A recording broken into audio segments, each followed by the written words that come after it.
Y quiero dejarles saber cuál es el título de la lección esta noche. Se llama Asómbrate, y vamos a estar estudiando lo que es la salvación y la regeneración. Vamos a dar una explicación de lo que está pasando hasta aquí. Pablo se encuentra enseñándonos en la epístola a los Gálatas, primer capítulo. Él está enseñándonos con respecto, chequen este término que es famoso, la gracia de Dios. Y cuando hablamos de la gracia de Dios, estamos hablando del favor de Dios para con nosotros los hombres. Posiblemente esa expresión es nueva para algunos de los que estamos aquí, pero Pablo nos va a explicar, va a encarecer, va a sacar la luz sobre las tinieblas, la verdad sobre las mentiras, y nos explica en Gálatas un mensaje muy interesante. Gálatas 5:4 dice: de Cristo, del Salvador, la gente se desliga, los que por la ley, judíos o judaizantes, os queréis justificar. De la gracia, otra vez término, gracia habéis caído. El problema es este. En la iglesia como esta, una iglesia cristiana, llegaron ciertos hombres que abrazaban las costumbres judías. Entre esas costumbres judías está el rito de la circuncisión para los hombres, el guardar el sábado, el guardar la ley de Moisés. Y estos mezclaron el cristianismo. Ven conmigo porque lo mismo está pasando en nuestros días. Cristianismo es una historia de salvación. Dios buscando por nosotros los hombres pecadores. ¿Me explico? Lo sabemos, ¿verdad? Adúlteros, borrachos, drogadictos. Dios buscándonos. Religión es el hombre buscando por Dios. Entonces vinieron estos falsos maestros y mezclaron las dos cosas. Vamos a mezclar el cristianismo, Cristo salva, sí, pero vamos a mezclar también nuestras obras humanas. Es decir, en ese entonces se comenzó a enseñar que tú puedes ser salvo a través de Cristo, pero además tienes que hacer obras, ritos, actividades para completar tu salvación. De esa manera creían que Cristo salva, pero también creían que es necesaria la circuncisión, que es necesario guardar el sábado, las fiestas, la kipá. Y bueno, hermanos, eso es herejía. En nuestros días pasa lo mismo. Hay iglesias que dicen, sí, tú eres salvo a través de Cristo Jesús, pero además necesitas guardar los sacramentos, necesitas guardar el sábado, necesitas esto y aquello, y eso es mezcla de verdad con error, y eso no se vale, y es lo que nos está explicando aquí el apóstol Pablo. Ahora bien, nos da una amonestación en estos escritos. Es decir, la amonestación es: la mala doctrina pone énfasis, repito, en las obras personales. Y de esta manera se predica otro evangelio lo digo con respeto, no queriendo ofender a nadie, pero esto es la realidad. Se predica otro evangelio a los ignorantes de la verdad, a los que no conocen Biblia, a los que no metemos horas y tiempo para saber y conocer este libro y darnos cuenta de qué se trata el evangelio, hermanos. Y esto es serio. Por esa razón, Pablo dio la amonestación. Pero Gálatas 1:8, pero aun si alguno de nosotros, Pedro, Pablo, Juan o quien sea de ellos, o un ángel del cielo predicara un evangelio distinto, chequen, evangelio sí, pero distinto, donde le injertan obras, tradiciones, sacramentos que nos pueden salvar, la Biblia dice: distinto del que os hemos predicado, que caiga bajo maldición. Y en el 9 lo repitió, ya lo hemos dicho, ahora lo repito. Si a alguien os anda predicando un evangelio distinto, tocando a la puerta y te dice, lo digo con respeto, pero es la realidad, ya leyó la revista Atalaya, la revista El Despertar, o la Biblia está incompleta, ahora necesita el libro del Mormón para completar la Biblia. Ese es un evangelio distinto. La Escritura dice: si alguno predica un evangelio distinto del cual recibisteis, que caiga en maldición, la maldición de Dios. Ahora, este es el punto de partida, hermanos. Misión Vida, las iglesias que nos llamamos cristianas, debemos de ser celosas, debemos de aferrarnos al verdadero evangelio de Dios. ¿Decimos amén a eso? Amén. Ahora tú dices, ¿y cómo me aferro al verdadero evangelio de Dios? Aquí están las escrituras.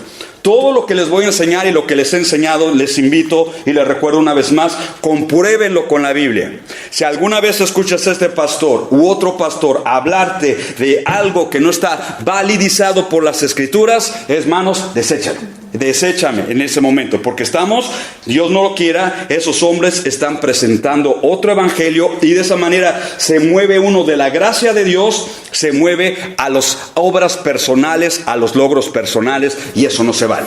Cuando hablo de la gracia de Dios, recapitulo. Gracia es un favor, gracia es misericordia que Dios nos concedió. Yo no tuve que hacer puntos con Dios, yo no tuve que llegar hasta aquí para con Dios para que Él me salve, ni tú. Si Dios nos salvó como salvó a Pablo, como salvó a Pedro, si Dios salva al pecador, es solamente por su gracia, es su favor que nosotros no merecemos. Él se compadeció de nosotros y decimos gracias a Dios por su misericordia, hermanos. Entonces, diciendo eso, comprendiendo lo que es la gracia de Dios, los malos obreros siguieron trabajando y mira la respuesta de los malos obreros. Pablo dijo: aquel que predica un evangelio distinto caiga bajo maldición. Pues la respuesta de esos malos trabajadores, obreros fraudulentos, dijeron que Pablo estaba equivocado por un lado, y por otra parte dijeron que Pablo no era un verdadero apóstol de Cristo Jesús. ¿Por qué? Tú y yo sabemos que Pablo no anduvo con Pedro, con Juan, con Jacobo, con Mateo, no era el grupo de los 12. Pablo fue rescatado después, y ahorita vamos a ver el por qué. Entonces, como Pablo no era miembro de los 12 originales, rechazaban su autoridad y decían: Pablo, estás equivocado, nosotros tenemos la razón. En base a esa historia, hermanos, aquí comienza la sorprendente explicación que Pablo nos va a mencionar. Es decir, él nos va a narrar enseguida la manera en que Pablo fue encontrado por Cristo, la manera en que se le presentó el evangelio, y con ello nos vamos a sorprender de la gracia de Dios. Trabajando en Pablo, repito, no solamente en Pablo, en tu vida y en mi vida, Dios nos ha sorprendido también con su gracia. Dice el 11: quiero que sepáis, hermanos, que el evangelio que yo predico no es, repito, no es invención humana. Y eso significa, y lo pongo ahí como explicación, Pablo confiesa no ser el autor del mensaje, sino simplemente ser el transmisor del mensaje. Y les digo esto y lo encarezco porque cuando tú y yo evangelizamos a la gente, me dicen y te van a decir: bueno, eso es lo que tú piensas, eso es lo que tú dices, eso es lo que dice tu iglesia, lo que te enseñan allá. Y nosotros tenemos que decir con todo respeto: no se trata lo que tú piensas, compadre, no es lo que yo pienso, no es lo que dice esta iglesia, es lo que dice el verdadero evangelio de Cristo, y está en la Biblia. Pablo está diciendo: me están acusando de que yo inventé estas reglas en el evangelio, y eso es falso. Yo no lo inventé, yo no lo escuché de nadie más. Cristo Jesús a mí me lo reveló. Es lo que está queriéndonos decir con ello. En 1 Corintios 15:3 lo dice con estas palabras: porque ante todo os transmití lo que yo mismo recibí. Chequen, no lo que yo inventé, lo que se me ocurrió, agarré la pluma y me puse a escribir, nada. Él dice: yo lo recibí también, y ahorita vamos a ver cómo lo recibió. Que Cristo murió por nuestros pecados conforme a las Escrituras, hermanos. Ese es el ABC del cristianismo. Sino me llegó por revelación, explicamos, me llegó por revelación de Jesucristo. Significa que sorprendentemente Cristo le predicó el evangelio a Pablo en visión.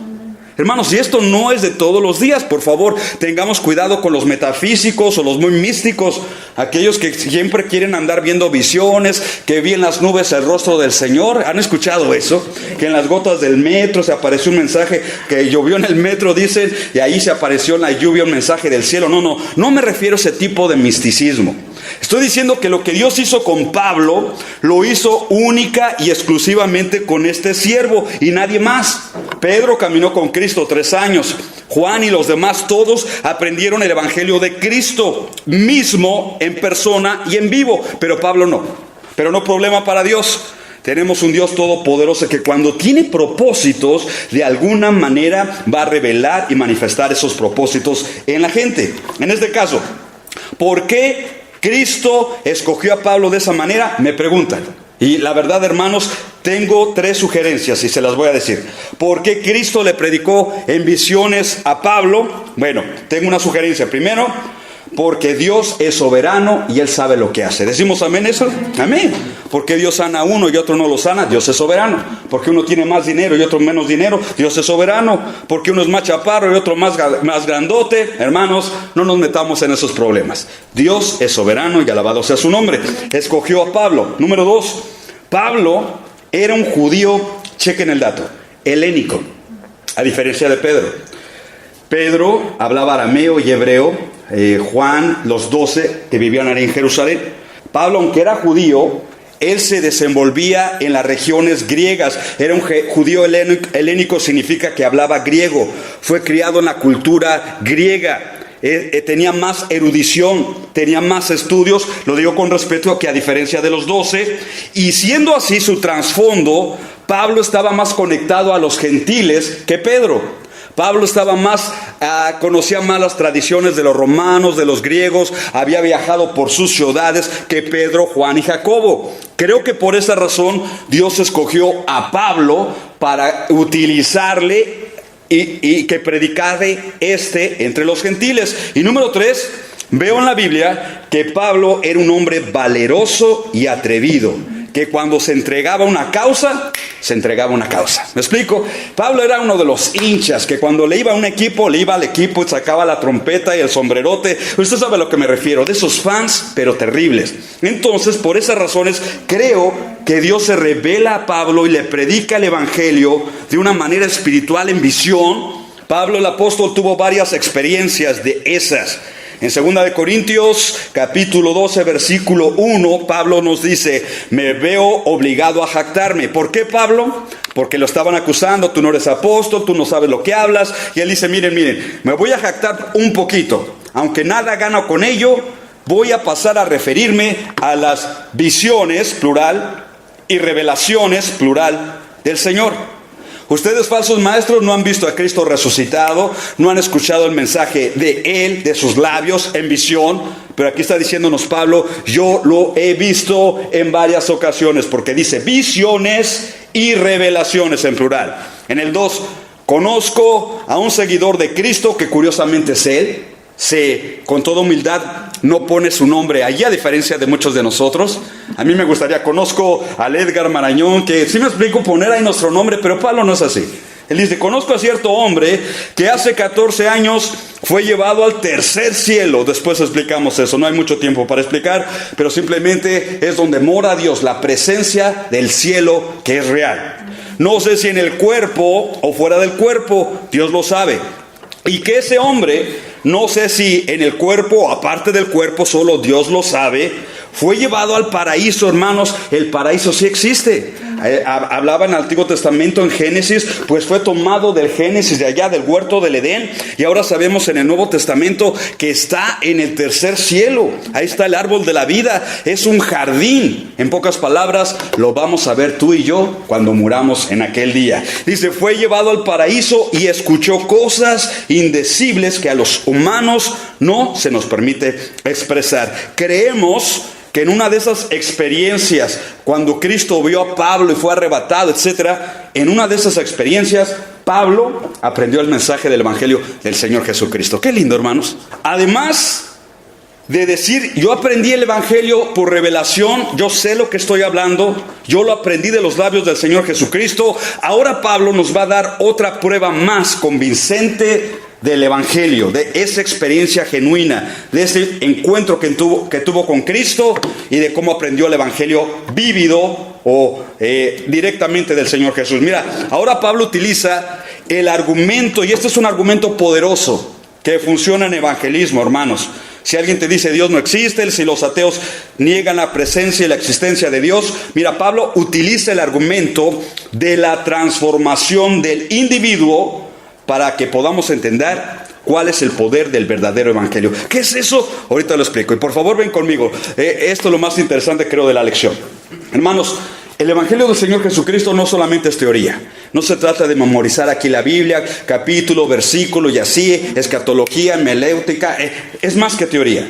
Lo que está diciéndonos aquí Pablo es que cualquiera de nosotros que decimos que hemos tenido un encuentro con Dios, checa el calibre de mis palabras, porque así lo decimos a la gente, a los familiares. Es que desde que tuve un encuentro con Dios, o es que desde que conozco a Dios, mira, son palabras tremendas.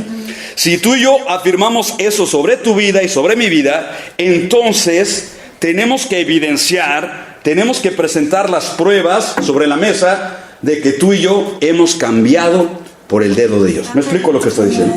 ¿Qué estoy diciendo? Estoy diciendo esto, que después de tener un encuentro con Dios, de conocer su verdad, su amor, su gracia, su palabra, ya no podemos seguir siendo los mismos. Se supone que ha habido un cambio. Y si no ha habido un cambio, es entonces que la gente no cree. No, pues tú te sigues drogando, tú sigues de mujeriego, tú sigues de macumbero. ¿Qué me vas a decir a mí? Pero cuando han visto en nosotros, en ti y en mí, un cambio, 180 grados de cambio, es entonces donde la gente dice, caramba, si te cambió eso a ti, yo creo que también me puede cambiar a mí. ¿Me explico? Y es el argumento que va a utilizar Pablo ahorita. El verdadero evangelio tiene el poder de cambiar, transformar. A esto se refiere regenerar, que significa volver a construir. El pecado nos deshizo, compadres. La mente deshecha, el cuerpo deshecho, el corazón deshecho, la familia deshecha, el pecado destruye todo, gobernado por Satanás. Pero cuando viene Cristo Jesús con su evangelio, el Señor comienza a reconstruir, que viene el término regenerar, nuevamente, nuevos pensamientos, nuevas costumbres. En lugar de correr ahora por la droga, vamos y buscamos una Biblia. Eso se llama regeneración, porque el individuo es necesario que cambie de dentro hacia afuera, y el único que nos puede cambiar es el evangelio del Señor Jesucristo. Y de esto se trata, hermanos. No es, y lo digo a fuerte y a viva voz con la Biblia, no se trata de tener una experiencia religiosa. El evangelio muestra la diferencia entre un religioso y un nacido de Dios. La diferencia es total y cabal. Versículo 13: vosotros ya estáis enterados de mi conducta. Está hablando de él en primera persona. ¿Ok? ¿Quieres ver el poder del evangelio en acción? Les dice, véanme a mí. Y me voy a presentar como el fruto del evangelio comparando mi conducta. Ustedes están enterados de mi conducta cuando pertenecía al judaísmo. Explico ahorita. Es una religión. De la furia, el odio, la amargura, el coraje con que perseguía a la iglesia de Dios, tratando de destruirlo. Esto es Pablo antes de Cristo, llamado Saulo.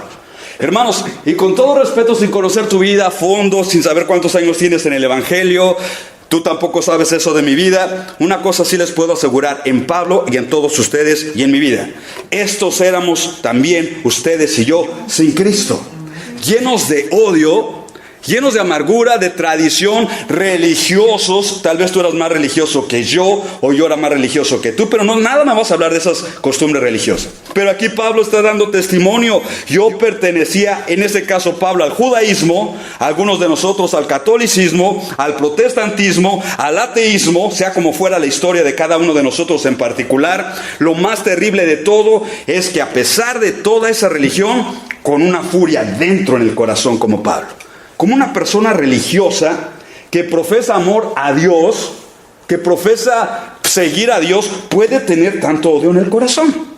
Yo no puedo entender eso. Que son capaces de matar a alguien porque les hablas de Cristo, les hablas de... Esa persona que dice que ama a Dios, mata gente, hace cosas, destruyen iglesias cristianas como esta, matan pastores, son fanáticos de su religión, son fanáticos de sus tradiciones, profesan conocer a Dios, pero con sus hechos lo niegan, llenos de odio, amargura dentro del corazón. Este era Pablo, hermanos. Pablo estaba entregado a su religión, judaísmo, explico en la que sigue, entregado a la ira y al odio, y él sentía el deber de destruir a todo aquello que estaba amenazando su religión y sus tradiciones. ¿Conoce la historia? Hechos 9:1. Y Saulo, Pablo, respirando aún amenazas y muerte contra los discípulos del Señor. ¿Cuánto odio tenía Pablo? Amenazas y muerte. Fue al sumo sacerdote. Hermanos, recordemos, en el libro de los Hechos dice que Pablo fue el testigo que consintió, el testigo principal, como miembro del Sanedrín, como fariseo, fue el que dio la autorización de que apedrearan a Esteban hasta la muerte. Él vio morir a Esteban.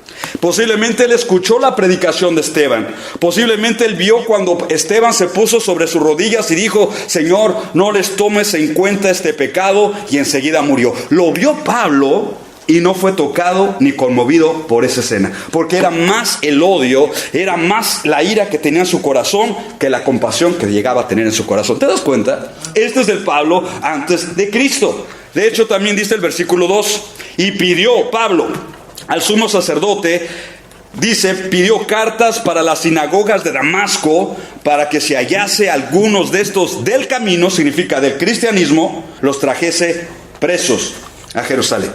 Está diciéndonos, ese fui yo antes de Cristo. Versículo 14, Gálatas 1. En la práctica del judaísmo, yo aventajaba a muchos de mis contemporáneos en mi celo exagerado por las tradiciones de mis antepasados. Hermanos, y vamos a tocar un punto bien importante ahorita con la palabra, a medida que lo dice Pablo aquí. Dice, no solamente yo practicaba mi religión, sino que nos está diciendo, yo aventajaba a muchos de mis contemporáneos, diciendo con ello, yo no era uno de esos del montón que van a su iglesia, a sus tradiciones, no. Yo no era uno de esos mediocres más en la lista de su religión. Yo era una persona notable en lo que creía y en lo que hacía. Yo estaba equivocado, pero era una persona entregada a la camiseta de su religión, hermanos. ¡Qué tremenda cosa! Y lo que va a hacer Pablo ahorita, conviene que lo meditemos y estudiamos en esto. Está hablándonos de confrontar nuestras tradiciones religiosas venidas de nuestros antepasados con la verdad. Y lo digo con respeto, por favor, a todos los que estamos aquí. Tu papá y tu mamá tuvieron a bien darte una heredad religiosa, como a mí también. Con todo su amor, con todo su empeño, con toda su, ¿cómo puedo decirlo?, buena voluntad, a todos nosotros nos dejaron una heredad religiosa. Pero cuando nos exponemos al mensaje del Evangelio, tenemos que, como Pablo, tener la valentía de confrontar lo que mi papá me enseñó, lo que mi abuelo me enseñó, en donde me pusieron. Tengo que confrontar sus intenciones, buenas intenciones, con la verdad. Y hay una sola verdad, hermanos y amigos. En el universo, en el cielo y en la tierra hay una sola verdad, y esa verdad es la palabra de Dios. Juan 17:17 dice, santifícalos en tu verdad, tu palabra es la verdad. Cristo Jesús dijo, yo soy el camino, la verdad y la vida. Lo sabemos. Entonces tenemos que comparar lo que dice Cristo a lo que dicen nuestras tradiciones o las tradiciones de nuestros antepasados. Y vamos a dar cuenta, hermanos y amigos, que muchas de las tradiciones de tus papás y mis papás estaban equivocadas. ¿Me explico? Y que posiblemente tu abuelo, tatarabuelo, tu bisabuelo no tuvieron la oportunidad de escuchar el mensaje que tú y yo ahorita tenemos en la Biblia.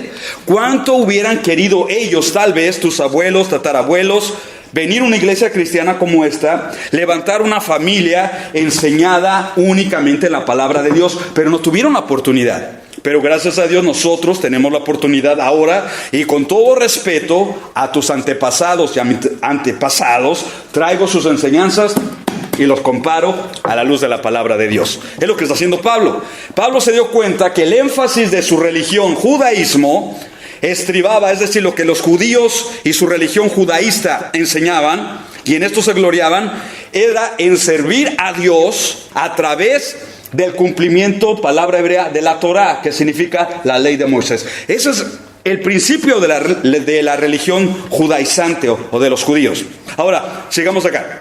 Entonces, regresando con Pablo, él creía, como fariseo que era, miembro del Sanedrín, que estaba guardando todos los mandamientos de Dios, ven conmigo, y que por eso era justo delante de los ojos de Dios. Eso creía Pablo. Como ahorita hay gente que cree que por ir a misa, que por venir a esta iglesia, que por leer la Biblia, ahí les va, que por nacer en cuna evangélica protestante, ya tengo pase automático con Dios, y nosotros sabemos que eso es una mentira, y una mentira muy grande, ¿verdad? Esto es algo personal, chamaco. Nos damos cuenta con la Biblia que esto, hermanos, lo que Pablo estaba pregonando, es imposible de lograr. No, en el judaísmo no se guardan todos los mandamientos de Dios, y voy más allá. En las iglesias modernas, en las iglesias católicas, en las iglesias protestantes, en toda la religión que me quieras nombrar, en lo natural, ninguno de nosotros podemos guardar los mandamientos de Dios. No sé si me expliqué lo que estoy diciendo. Cuando alguien afuera te diga, por favor, porque yo esto lo escucho mucho y tú también, es que yo no soy malo, yo soy bueno, yo no necesito eso. Eso lo necesita el compadre que tiene problemas de drogadicción, es un adúltero el viejo. No, yo soy bueno, no he matado a nadie, no me he drogado, no he robado. ¿Han escuchado esos argumentos falsos? Ok, bien, lo que podemos decir, ok, ¿has mentido alguna vez, compadre? Pues sí. ¿Eso te hace a ti ser qué? Un mentiroso. ¿Sí me explico? Ok, ya vamos anotando. ¿Has robado algo a alguien alguna vez? Eso me hace ser a mí un ladrón. Has maldecido, ¿ya? Al vecino, ¿cómo no? Al que hoy en día cuando vienen manejando es muy común que uno se diga grosería con grosería. Hermanos, todos los hombres, ustedes lo hicieron tal vez, yo lo hice, en lo cual me coloca a mí en un mentiroso, en un ladrón, en un pérjuro, en un ambicioso de lo ajeno, lo cual me dice que yo soy un pecador y cualquiera de los hombres también son pecadores. Pero es que la gente quiere sacar su justicia. No, yo no he matado. ¿Alguna vez has tenido malos pensamientos? Y a ver qué te dice la gente. Moisés dijo que si uno adulteraba con una mujer en el acto mismo exterior del pecado, pero el Señor Jesucristo viene en el Nuevo Testamento y dice, si con el pensamiento lo estás haciendo o lo estás pensando, ya lo hiciste delante de los ojos de Dios. ¿Te das cuenta? O sea que no hay justos ni uno. Proverbios 29, ¿quién puede afirmar, tengo puro el corazón, estoy limpio de pecado? Dime quién. Estaba en la Ciudad de México cuando me fueron a recoger. Agarré un taxi y el muchacho le va mejor de taxista que de profesional en México, para que veas cómo está la situación. El muchacho muy educado. Y cuando me dice, ¿a qué se dedica usted? Le digo, pues soy pastor en una iglesia allá en California. Oh, predico el evangelio, le dije. Oh, ¿y has escuchado tú alguna vez el mensaje del evangelio? Y me dice, no, es que yo fui a la universidad. So what? Le digo, ¿fuiste a la universidad? Ajá. Ah, pues déjame decirte que eres un pecador universitario, pero eres un pecador. O sea, no hay exime. O sea, no porque fuiste a la universidad dejas de ser pecador. Algunos otros te van a decir, es que yo tengo mi religión. Yo soy protestante, yo soy mormón. Dile con todo respeto, eres un pecador mormón, eres un pecador protestante o eres un pecador católico, pero sigues siendo un pecador. Es que a unos te van a decir, es que yo no creo en Dios. Oh, no importa, eres un pecador ateo y necio, pero eres un pecador, hermanos. No hay escape de nadie, todos somos pecadores. La Escritura dice en Juan 8:34, Jesús le respondió diciendo, de cierto os digo, todo aquel que hace pecado, dilo conmigo fuerte, ¿qué? Esclavo es el pecado. Hermanos, y esto es lo que la gente religiosa, algunos intelectualoides no quieren reconocer. Él sí, yo no.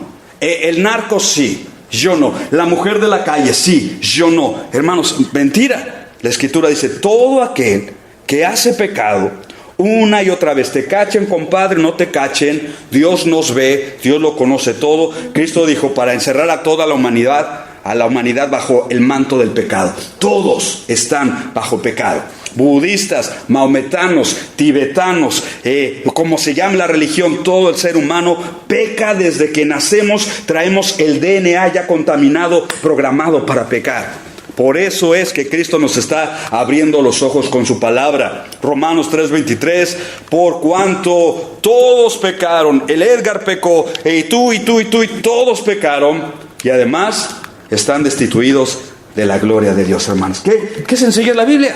Nos abre los ojos. Pablo los tiene bien cerrados. Ahorita hay gente en su religión que tiene los ojos todavía bien cerrados. No ve lo que la Biblia dice y cómo lo dice, y todo lo encerró bajo pecado. Tú dices, ¿por qué? Sencillo. Porque si todo está cerrado bajo pecado, si toda la humanidad estamos bajo pecado, sencillamente necesitamos de un Salvador.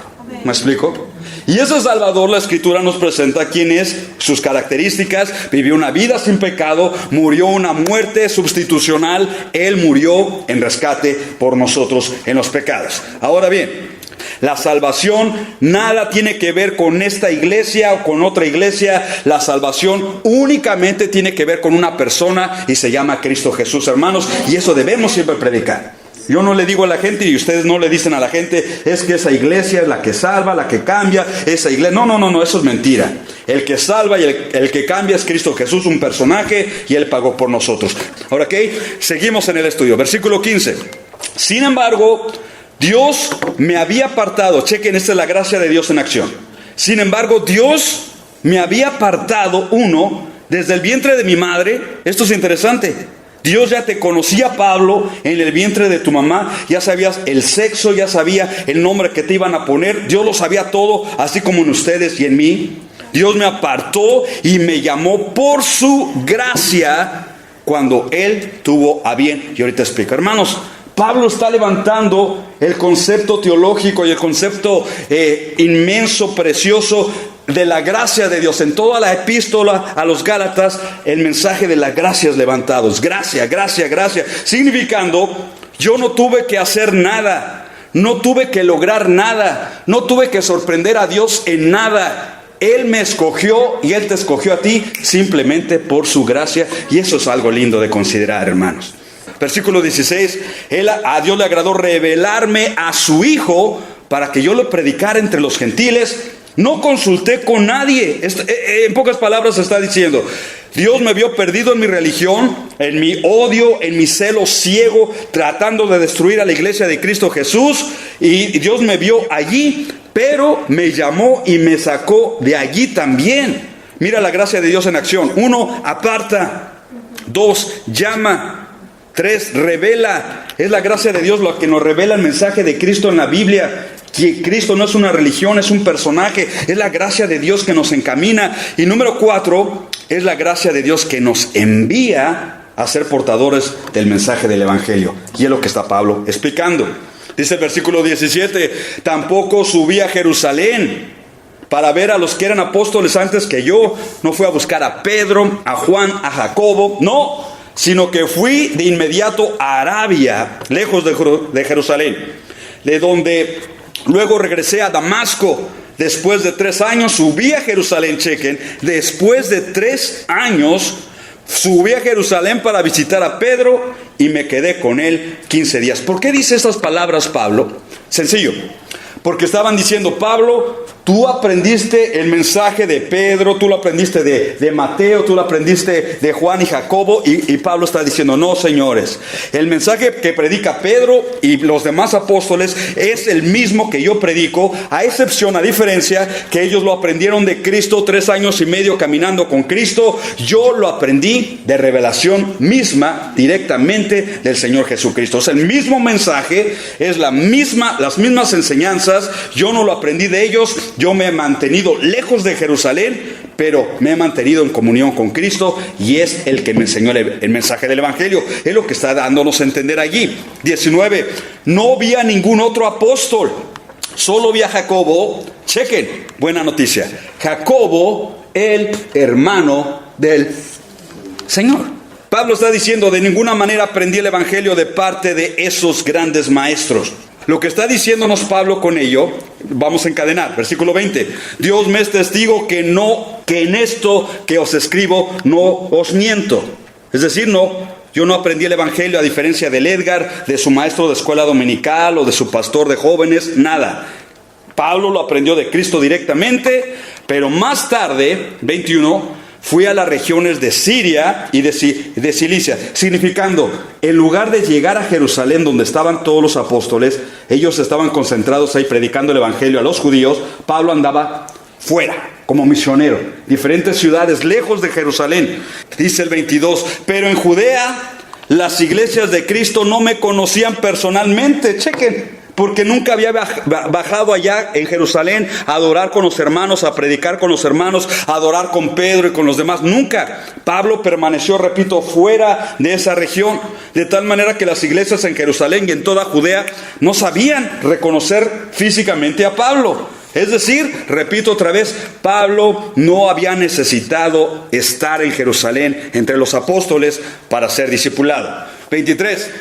Solo habían oído decir, el que antes, checa esto es tremendo, el que antes nos perseguía, ahora predica la fe que procuraba destruir. Hermanos, este es el argumento poderoso que cuando uno predica, dice, mira, aquí está la Biblia escrita, este es el mensaje de Dios y aquí está el resultado. ¿Me explico lo que estoy diciendo? Es lo que está haciendo Pablo. Ok.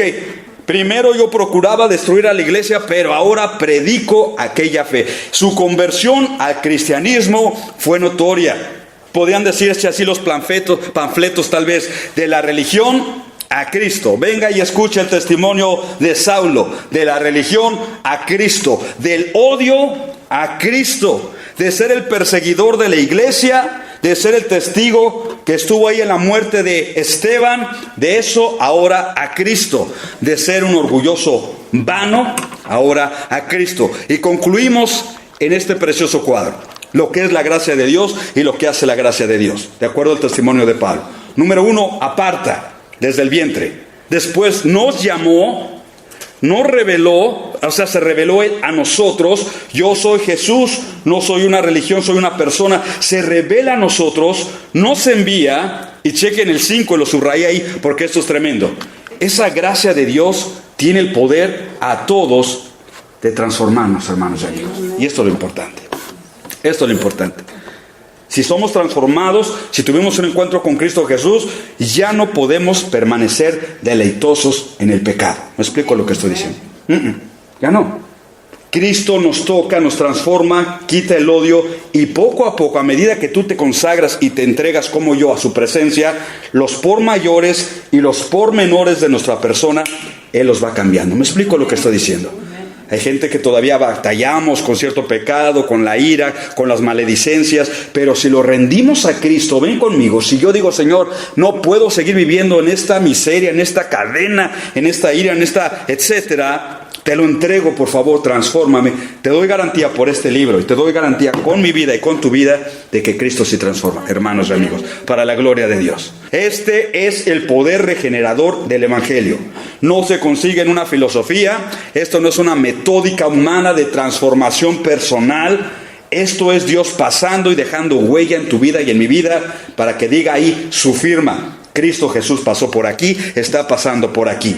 Es cuando entonces se levantan miles de vidas. No somos los únicos, pero mucha gente da su testimonio y utiliza palabras como esta: de las drogas a Cristo, de la mafia a Cristo, de las pandillas a Cristo. Está Nicky Cruz, etcétera. Muchos de ellos dan testimonio de ello. De las caguamas a Cristo, porque se trata de ser tocados y transformados por el poder de Dios, hermanos. Dice el versículo 20, Hechos 9, para que veas cómo sí cambió.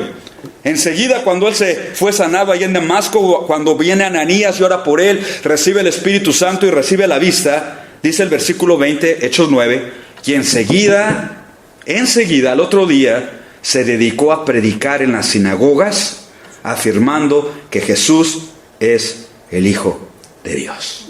Hermanos, ¿quién puede hacer? O sea, primero estaba persiguiendo a los hermanos y ahora está predicando en las sinagogas. Es obvio que hubo una transformación en el apóstol Pablo. Esta es la evidencia más convincente de su transformación. No solo paró de perseguir la iglesia, repito, sino que se dedicó a proclamar el único mensaje que fue capaz de transformar a aquel odioso hombre. Y estas son buenas noticias para todos los que estamos aquí. 21. Y todos los que le oían se quedaban asombrados. Por eso puse ahí como título, asómbrate. Todos. Pues ¿no es este el Saulo de Tarso? Y preguntaban, ¿no es este aquel que en Jerusalén perseguía a muerte a los que invocaban ese nombre? Fue transformado, hermanos. Asómbrate con eso. Creo que Pablo no es el único que ha sido cambiado. Ustedes y yo hemos sido cambiados. Lo digo con todo respeto. Recuerdo esta ilustración que dio el predicador Moody en uno de sus libros. Dice que un día un papá dejó a sus dos hijos dormidos. Estaba nevando en Chicago y los dejó ahí dormiditos. Le dice al mayor, hijo, cuidas de tu chamaco, hermanito. Yo voy y vengo, ahí voy con los cuates y vengo en un ratito, no te preocupes, todo va a estar bien. Y se salió. Está nevando, el papá no llega, y está nevando, y el hijo mayorcito de 7 años más o menos vio que su hermanito pequeño, 5 años, estaba dormido, estaba preocupado porque su daddy, su papá, no llegaba. Y es entonces que abre la puerta de su casita y se dio cuenta que las pisadas del papá habían quedado impregnadas en la nieve. Entonces el niño dijo, oh, ya sé dónde está papá. Sigo sus pisadas y voy a encontrar dónde está papá. Volteó a ver a su hermanito, dijo, pues a mi hermano está bien, tal vez papá está en peligro, voy a buscar a papá. Y sale el niño y dice que agarrando las pisadas, aquí pasó papá, dio vuelta para allá, y por fin vio que esas pisadas terminaban en una puerta oscura con mucha jerga, mucha fiesta, muchos gritos. El niño toca, le abren la puerta y era una taberna en Chicago. El papá estaba estaba embriagándose con los amigos. Cuando llega el chiquillo y le dice, papá, es tiempo de irnos. El papá se sorprendió, se le pasaron las horas, le pasaron las copas, pero cuando vio al hijo que estaba allí, el papá se sorprende y se enoja y le dice: ¿y tú qué haces aquí? ¿Cómo llegaste aquí? Y el niño le dice: papá, simplemente seguí tus pisadas y me trajeron hasta aquí. Y fue entonces que entró en razón.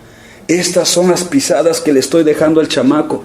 Este es el camino que le estoy dejando, enseñando al chiquillo. Es entonces que comprendió que sus pisadas tienen que cambiar. Y hermanos, la buena noticia para todos nosotros es lo siguiente: ahora en Cristo nuestras pisadas también pueden cambiar.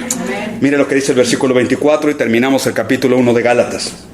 Y por mi causa, Pablo transformado, por mi causa glorificaban la gente a Dios.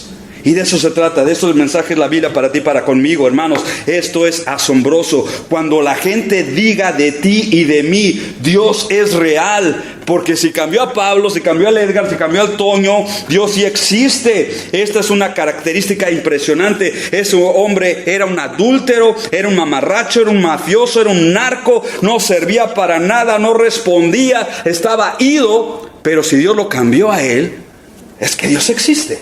¿Me explico lo que estoy diciendo, hermanos? Qué lindo cuando la gente puede decir: Dios existe. Yo conocí a ese hombre y ahora veo que es totalmente un hombre distinto.